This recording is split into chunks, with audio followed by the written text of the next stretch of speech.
Hello everyone, welcome to true IAS. हम लोग अभी तक जो 13th कंसेप्ट है, consumption of fixed capital depreciation, goods का यूज़ होने के साथ साथ उनका वियर एंड टीयर होना, इसको हमने पढ़ा था। इसके साथ साथ हमने ये भी देखा था how this concept is different from the capital loss. अब हम लोग बात करते हैं अपने 14th कंसेप्ट की, factor cost versus market price. Confuse मत करना, हमने रियल इनकम, हमने करंट प्राइजेस, ये सब पढ़ा था। ये एक अलग कंसेप्ट है, नया कंसेप्ट है, फ्रेश है बिल्कुल आप सभी के लिए। Factor cost versus market price क्या होता है देखते हैं। सबसे पहले एक फॉर्मूला देख लो जो कि काम आ सकता है। आपको कभी भी मार्केट प्राइस निकालना है, कैसे निकालोगे? फैक्टर कॉस्ट में नेट इनडायरेक्ट टैक्सेस प्लस कर दो, आपके पास आ जाएगा मार्केट प्राइस। सिमिलरली इसको अपोजिट बना देते इस फॉर्मूले को। हमको फैक्टर कॉस्ट निकालना है, market price minus net indirect taxes. Clear? ये चीज़ उधर चली जाएगी, इधर जाके माइनस हो जाएगी। ऐसे ही करते हैं ना लोग मैथ्स में ये चीज़। अब मनी वैल्यू जो भी फाइनल गुड्स और सर्विसेज की होती है देश में, इकोनॉमी में, कोई भी गुड, कोई भी सर्विस प्रोड्यूस हो रही है एक एनुअल फाइनेंशियल ईयर में, उसको दो तरीक़ों से एस्टिमेट करा जा सकता है, या तो फैक्टर कॉस्ट या मार्केट प्राइस के बेसिस पे। अब जो डिफरेंस होता है फैक्टर कॉस्ट और मार्केट प्राइसेस का, वो होता है net indirect taxes. Net indirect taxes क्या होता है? It is the difference between indirect taxes and subsidy. अब देखो वो कितनी सारी बातें बोल गया कि साहब कह रहा है जो फैक्टर कॉस्ट और मार्केट प्राइस का जो डिफरेंस निकलता है, ठीक है, यानी कि अगर हमें यहाँ पर नेट इनडायरेक्ट टैक्सेस निकालना होता ऊपर वाले फॉर्मूले में, हम क्या करते? मार्केट प्राइस यहीं का यहीं रहता, फैक्टर कॉस्ट को इधर ले जाते, market price minus factor cost is equal to net indirect taxes. ये फॉर्मूला इंपॉर्टेंट है, इससे सारी चीज़ें डिकोड हो जाएंगी, अपने आप पता लग जाएगी। तो यहाँ पर देखो वो क्या बोल रहे हैं, डिफरेंस जो होता है फैक्टर कॉस्ट और मार्केट प्राइस का, वो नेट इनडायरेक्ट टैक्सेस होता है। और नेट इनडायरेक्ट टैक्सेस क्या निकलता है? हम लोग उसको इनडायरेक्ट टैक्सेस क्यों नहीं बोल रहे हैं? बिकॉज नेट इनडायरेक्ट टैक्सेस का फॉर्मूला होता है, इनडायरेक्ट टैक्सेस में से आप सब्सिडी को माइनस कर दो, तब आपका निकलता है नेट इनडायरेक्ट टैक्सेस। अब ये सब्सिडी क्या होता है? सब्सिडी देखो क्या होता है, सरकार किसी भी चीज़ के लिए अपनी जेब से जब पैसा दे देती है और उसको सस्ती कर देती है एक particular section of the society के लिए, लाइक कुछ एक पर्टिकुलर सेक्शन को टारगेट करके एक पर्टिकुलर स्कीम के अंतर्गत, जैसे मिड डे मील स्कीम है, या फिर राशन शॉप है, फेयर प्राइस शॉप का कंसेप्ट है, गरीबों को अनाज मिल रहा है, ठीक है, 2 रुपये 3 रुपये में 20 किलो 10 किलो चावल, चीनी, आटा, दाल, ये सब जो मिल रहा है, तो ये सच में क्या इतना रेट होता है पूरे देश में? सबके लिए नहीं होता। तो इनको सस्ता कैसे मिल रहा है? क्या वो घटिया क्वालिटी का है? जी नहीं, आप ये नहीं कह सकते। यहाँ पर जेब से जो पैसा जा रहा है वो है उतने का ही, लेकिन सरकार दे रही है ज़्यादातर पैसा और कुछ पैसा उस पर्टिकुलर सेक्शन से लिया जा रहा है, वो था सब्सिडी। अब सब्सिडी ना एक प्रकार से सरकार के ऊपर लायबिलिटी होती है, यानी कि अगर इसको ठोस शब्दों में बोलो, this is considered as a burden on the government expenses, कि सरकार के पास जो खर्चा होता है, सरकार की तरफ से जो खर्चा होता है, उस खर्चे में और ज़्यादा घी डालने का काम करती हैं सब्सिडीज। लेकिन सब्सिडी को बंद तो कर नहीं सकते क्योंकि हमारी डेवलपिंग कंट्री है। तो नेट इनडायरेक्ट टैक्सेस में से जब आप सब्सिडी को माइनस कर देते हो तो आपके पास आता है नेट इनडायरेक्ट टैक्सेस, यानी कि NIT। आराम से समझते हैं, डोंट वरी, ये कंसेप्ट सिर्फ इतना ही तक नहीं है कि इंट्रोडक्शन में सिर्फ इतना ही बोल गया, और भी आएगा। सबसे पहले बात करते हैं हम लोग यहाँ पर फैक्टर कॉस्ट की। Factor cost refers to all factor payments. Factor payments कौन सी होती हैं? लैंड से मिलता है रेंट, लेबर को मिलती है वेजेस, कैपिटल से मिलता है इंटरेस्ट, और एंटरप्रेन्योर को मिलता है profit. Rent, wages, interest and profit, ये सारी होती है फैक्टर पेमेंट्स। फैक्टर पेमेंट्स मिलती किसको है? फैक्टर्स ऑफ प्रोडक्शन को। Land, labour, capital and enterprise को मिलती है rent, wages, interest and profit. सारी की सारी फैक्टर पेमेंट जो कि प्रोड्यूसिंग यूनिट फर्म के द्वारा दी जाती है फैक्टर्स ऑफ प्रोडक्शन को। फैक्टर्स ऑफ प्रोडक्शन कौन से? लैंड, लेबर, कैपिटल और एंटरप्राइज या फिर एंटरप्रेन्योर। अपना कंट्रीब्यूशन करने के लिए, गुड्स और सर्विसेज को प्रोड्यूस करने के लिए, उसको बोला जाता है दोस्तों फैक्टर कॉस्ट।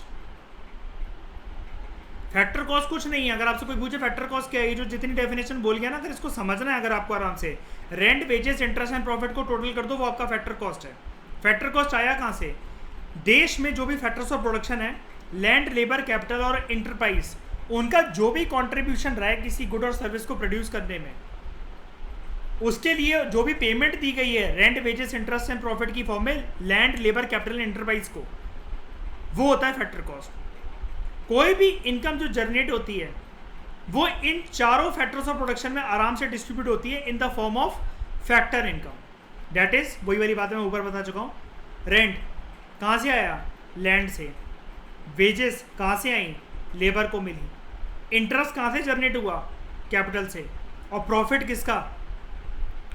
एंटरप्रेन्योर का। फैक्टर इनकम को हम लोग फैक्टर कॉस्ट भी कहते हैं, because factor income is actually a cost जो कि गुड एंड सर्विस को प्रोड्यूस करने वाला जो प्रोड्यूसर है उसको इनकर करनी पड़ती है, उसको सहनी पड़ती है, क्योंकि उसको फैक्टर्स ऑफ प्रोडक्शन को पे करना पड़ता है।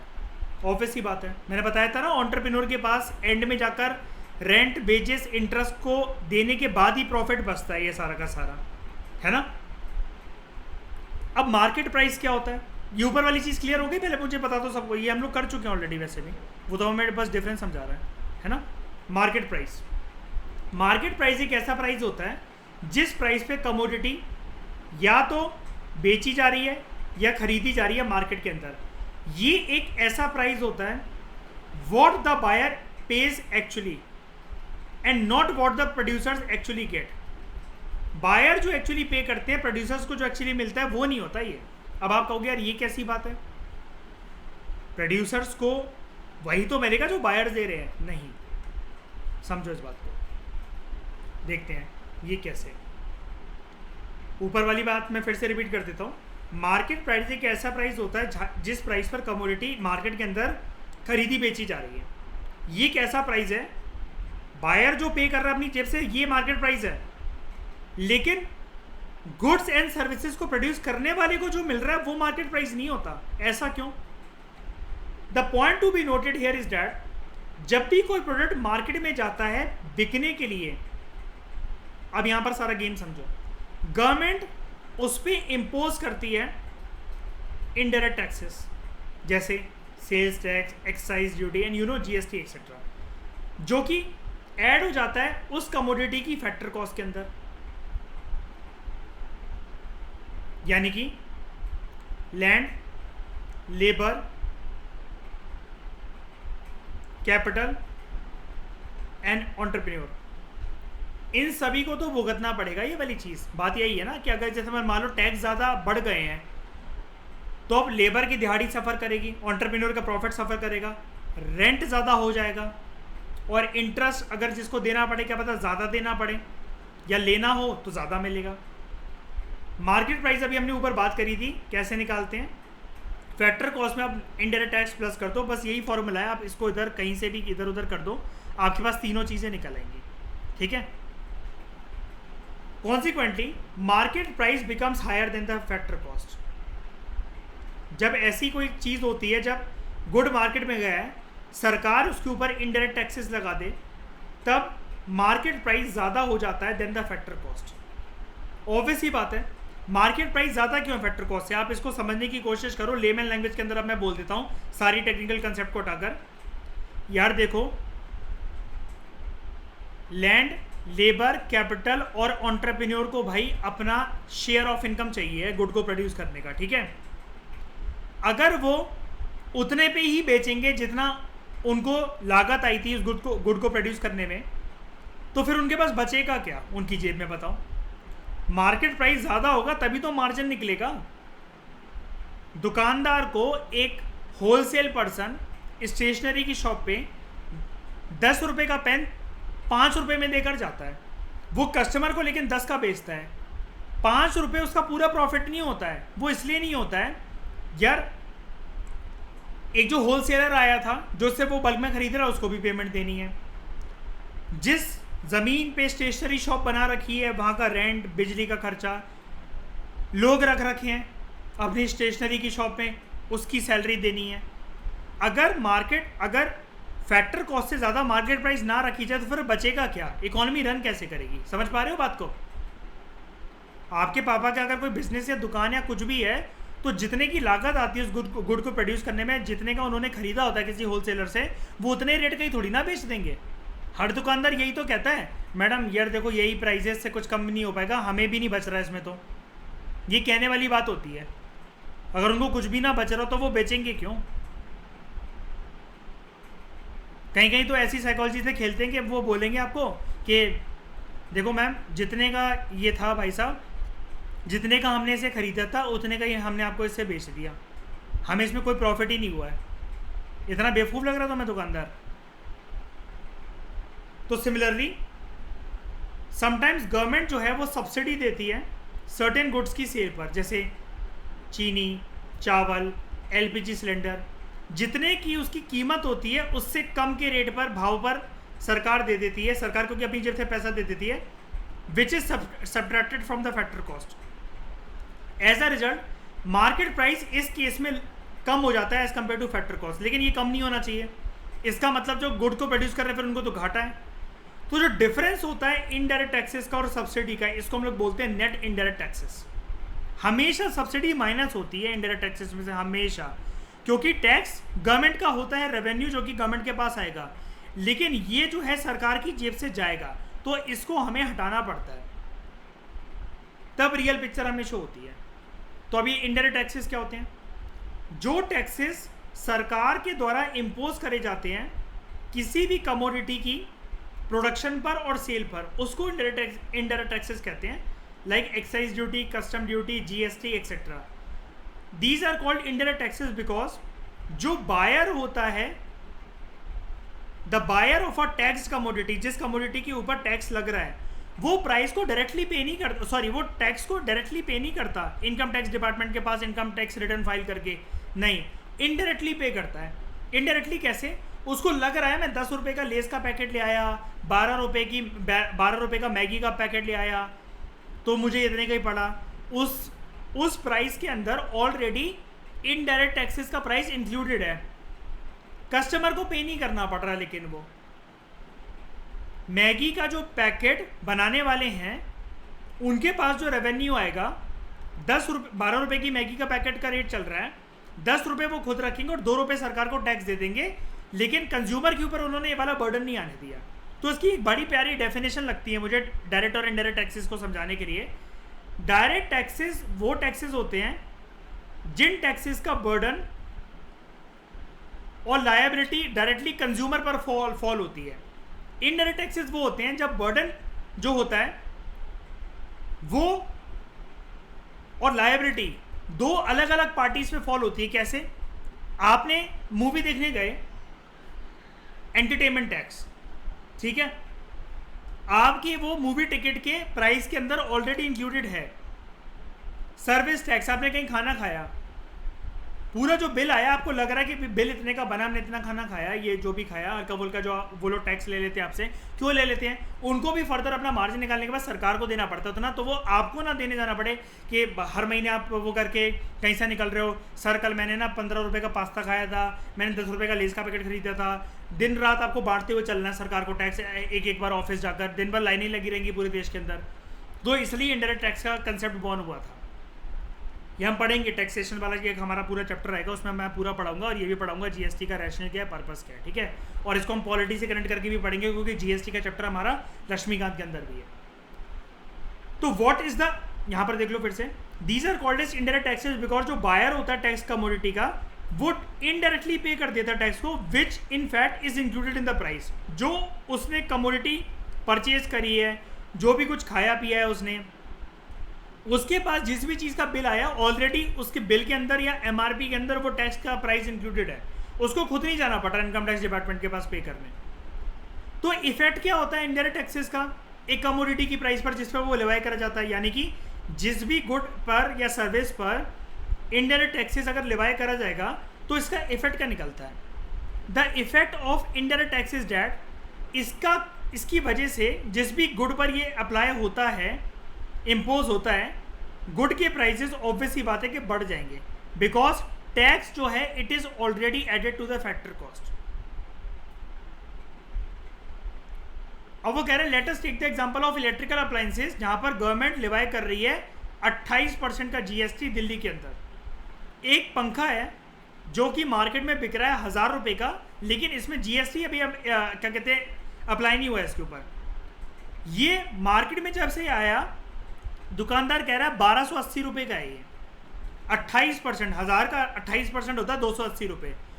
ये 280 रुपये जो कि है कंज्यूमर को लग रहा है कि दुकानदार खा लेगा, लेकिन ये दुकानदार उससे ले रहा है सरकार को। दुकान जीएसटी जो रहेगा वो हमने पे करा गुड को, लेकिन दुकानदार पे कर देगा हमारे बिहाफ पर। उसने हमसे ऑलरेडी रख लिए हैं वो 280 रुपये। इन शॉर्ट इनडायरेक्ट टैक्सेस जिस भी कमोडिटी पर लगता है तो कमोडिटी का प्राइस इंक्रीज हो जाता है। अच्छा भला वो हमें 1000 रुपये का मिल रहा था, लेकिन बात वही है, फिर दुकानदार अगर नहीं लेता तो हमें जाकर देना पड़ता। फिर लगाओ लाइनें, अपना टाइम निकालो, सब कुछ निकालो, 280 रुपये सरकार को देकर रहो, बस तो सकते नहीं हो क्योंकि टैक्स है। इनडायरेक्टली लिया जा रहा तो कम से कम सही है कि बर्डन हमारा रिड्यूस हो गया इधर उधर जाने का, दिन भर इनकम टैक्स डिपार्टमेंट के चक्कर काटने का, इनकम टैक्स रिटर्न फाइल करने का, लंबी लंबी कतारों में खड़े होने का। मार्केट प्राइस एक कमोडिटी का वो होता है which does not include the indirect taxes या फिर सब्सिडी। जब मार्केट प्राइस किसी कमोडिटी का हो जिसके अंदर ये जो इनडायरेक्ट टैक्स ऊपर वाले केस के अंदर ऑलरेडी इंक्लूड हो गया था ना, जब ये इंक्लूड ना हो या जब इसके अंदर सब्सिडी इंक्लूड ना हो तब वो होता है factor cost. The price is called factor cost because ये एक ऐसी कॉस्ट होती है जो कि एंटरप्रेन्योर को, एंटरप्राइज को भुगतनी पड़ती है, क्योंकि वो फैक्टर ऑफ प्रोडक्शन को, लैंड लेबर कैपिटल को पे करता है, उनका कितना कंट्रीब्यूशन रहा है उसके according in the production of a commodity. 10 ऊपर वाले एग्जांपल के अंदर अगर हम लोग बात करें, मार्केट प्राइस जो पंखे का है वो 1280 रुपये का है, वेयर एज फैक्टर कॉस्ट सिर्फ 1000 रुपये का है। बस यही है कंसेप्ट पूरा का पूरा। तो फैक्टर कॉस्ट क्या होता है? जब आप मार्केट प्राइस के अंदर से हटा देते हो नेट इनडायरेक्ट टैक्सेस को, समझ गए? आपने इसको इंक्लूड नहीं कर रखा है, जीएसटी वगैरह को इंक्लूड नहीं कर रखा है, एक्सक्लूड कर दिया आपने। 280 रुपये तो दिख ही नहीं रहा इसके अंदर, लेकिन क्या यह पंखा सच में 1000 रुपये का है? हाँ जी 1000 रुपये का ही है। तो जीएसटी फिर आपको जाकर देनी पड़ेगी अगर इसके अंदर इंक्लूड नहीं है तो। सब्सिडी क्या होती है? दीज आर कैश ग्रांट्स जो कि सरकार देती है एंटरप्राइजेस को ताकि इंकरेज करा जाए सर्टेन कमोडिटीज की प्रोडक्शन या फिर गुड्स को सेल करा जाए एक ऐसे प्राइसेस पर जो कि मार्केट प्राइसेस से कम रेट पर हो।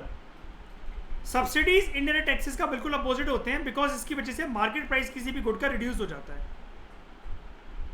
सब्सिडी का इफेक्ट क्या होता है एक पर्टिकुलर कमोडिटी की प्राइस पर?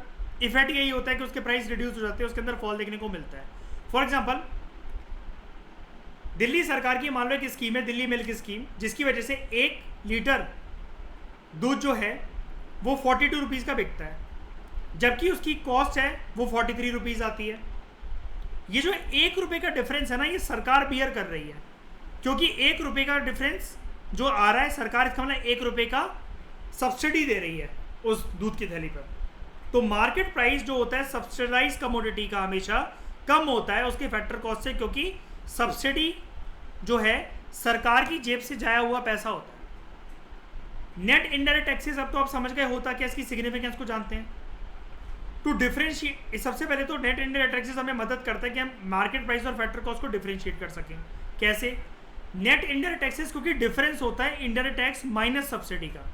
अगर हमें मार्केट प्राइस फाइंड करनी है तो नेट इनडायरेक्ट टैक्सेस को हमें इंक्लूड कर लेना होता है। देखो यहाँ पर market price is equal to factor cost plus indirect taxes minus subsidies. तो हम लोग कैसे कह सकते हैं? इनडायरेक्ट टैक्सेस माइनस सब्सिडीज क्या बन जाएंगे? Net indirect taxes. तो इसका फॉर्मूला फाइनली जाकर क्या बनेगा? Market price is equal to factor cost plus NIT। और इसको अलग अलग तरीके से लिख सकते हो आप। Factor cost is equal to market price minus NIT। NIT is equal to market price minus factor cost. इसको आराम से देखना, इस PDF को आराम से ये सारा कंसेप्ट समझ में आएगा। मैंने बस इधर की चीज़ें उधर कर दी हैं, बस जैसे मैथ्स में हम लोग करते थे कि माइनस का साइन उस तरफ जाएगा तो वो प्लस बन जाएगा, प्लस का साइन इस तरफ आएगा तो वो माइनस बन जाएगा। In short market price includes net indirect taxes, जबकि फैक्टर कॉस्ट के अंदर नेट इनडायरेक्ट टैक्सेस इंक्लूड नहीं होते हैं। फैक्टर कॉस्ट मार्केट प्राइस बन सकता है जब उसके अंदर नेट इनडायरेक्ट टैक्सेस ऐड हो जाएं, और जब इनडायरेक्ट टैक्सेस और सब्सिडीज नहीं होते हैं, इंक्लूड नहीं होते हैं, आप इनडायरेक्ट टैक्सेस और सब्सिडीज की बात ही नहीं कर रहे जब किसी भी गुड में, तो इसका मतलब मार्केट प्राइस और फैक्टर कॉस्ट सेम हो जाते हैं। ये वाली बात भी याद रखना, ये प्रीलिम्स का क्वेश्चन बन सकता है, किस केस के अंदर मार्केट प्राइस और फैक्टर कॉस्ट सेम हो जाते हैं। अब लोगों को पहले तो यही नहीं पता होता कि मार्केट प्राइस फैक्टर कॉस्ट है क्या, सेम होने के बाद तो छोड़ ही दो, लेकिन आपने इतना डिटेल में जान लिया, जो कि नितिन सिंघानिया की 3rd एडिशन की बुक भी आपको नहीं बताने वाली। ये कंसेप्ट समझ में आया? पहले मुझे बताओ, अच्छे से आ गया? रिवाइज करने से इसको समझ में आएगा, थोड़ा सा आपके लिए टेक्निकल हो सकता है, थोड़ा सा। Thank you very much for discussion.